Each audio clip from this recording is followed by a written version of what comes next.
ओम नमो भगवते वासुदेवाय। स्वागत है आप सभी का हमारे चैनल पर। आज के इस वीडियो में हम बात करेंगे सावन मास में आने वाली शुक्ल पक्ष की एकादशी किस नाम से जानी जाती है, एकादशी का व्रत किस दिन रखा जाएगा, पारण का शुभ मुहूर्त क्या रहेगा, साथ ही साथ एकादशी के दिन राहु काल का समय क्या रहने वाला है, सभी के बारे में आज के इस वीडियो में हम बात करने वाले हैं। तो वीडियो बहुत महत्वपूर्ण है, पूरा देखिए। और अगर वीडियो आपके लिए उपयोगी हो तो लाइक अवश्य कर दीजिए, क्योंकि आपके लाइक से हमें ये पता चलता है कि आपको हमारा वीडियो पसंद आया है। और ऐसी ही जानकारियाँ प्राप्त करने के लिए, सभी प्रकार की व्रत कथाएं सुनने के लिए चैनल को भी सब्सक्राइब करके बेल आइकन पर क्लिक कर लीजिए। तो चलिए अब हम शुरू करते हैं आज का वीडियो। एकादशी का व्रत। महीने में 2 दिन आती है एकादशी। सावन मास के शुक्ल पक्ष की एकादशी को हम पुत्रदा एकादशी के नाम से जानते हैं। पुत्रदा एकादशी का व्रत साल में 2 बार आता है, एक बार सावन के महीने में और दूसरा पौष के महीने में। सावन मास के शुक्ल पक्ष की एकादशी को पुत्रदा एकादशी कहते हैं। इस दिन जो दंपत्ति ने संतान है उनके लिए ये व्रत बहुत ज़्यादा उपयोगी है। भगवान श्री हरि विष्णु की कृपा से उन्हें संतान की प्राप्ति होती है। पुत्रदा एकादशी के दिन व्रत रखकर गोपाल सहस्त्र नाम का पाठ करने से, विष्णु सहस्त्र नाम का पाठ करने से सभी प्रकार के कष्ट दूर होकर संतान की उन्नति, संतान प्राप्ति में अगर कोई बाधा आ रही है तो वो भी दूर हो जाती है। इसीलिए पुत्रदा एकादशी का व्रत सभी दंपत्तियों को करना चाहिए, चाहे उनके संतान हो चाहे ना हो। जिनके संतान है उनकी संतान की उन्नति के लिए, और जिनके नहीं है उन्हें संतान प्राप्ति के लिए इस व्रत को धारण करना ही चाहिए। वैसे तो एकादशी का जो व्रत होता है वो मुक्तिदाता व्रत कहा जाता है, मोक्षदाता कहा जाता है। भगवान श्री कृष्ण को, भगवान नारायण को सबसे अधिक प्रिय व्रत है एकादशी का। और शास्त्रों में भी ऐसा माना जाता है कि एकादशी का व्रत सबसे उत्तम, सबसे बड़ा व्रत है। एकादशी का व्रत करने से इस लोक के सभी सुख तो प्राप्त होते ही हैं, अंत समय में भी विष्णु लोक की प्राप्ति होती है।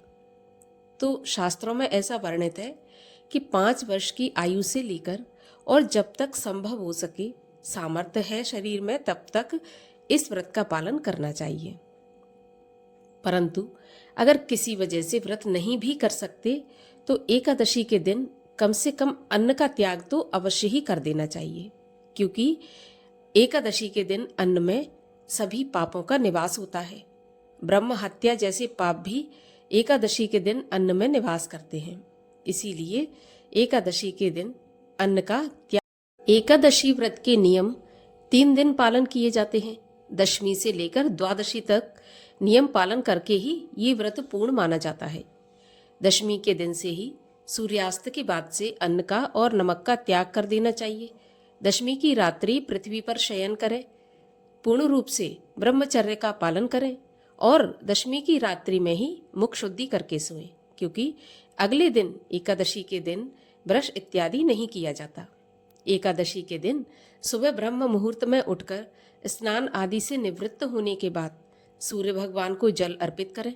इसके बाद भगवान श्री हरि विष्णु की विधि विधान से पूजा करें। जैसी आपकी सामर्थ्य हो उस हिसाब से आप पूजा करें। पूर्ण भक्ति भाव से भगवान का नाम स्मरण सारा दिन मन में करते रहें। हो सके तो निराहार व्रत रखें।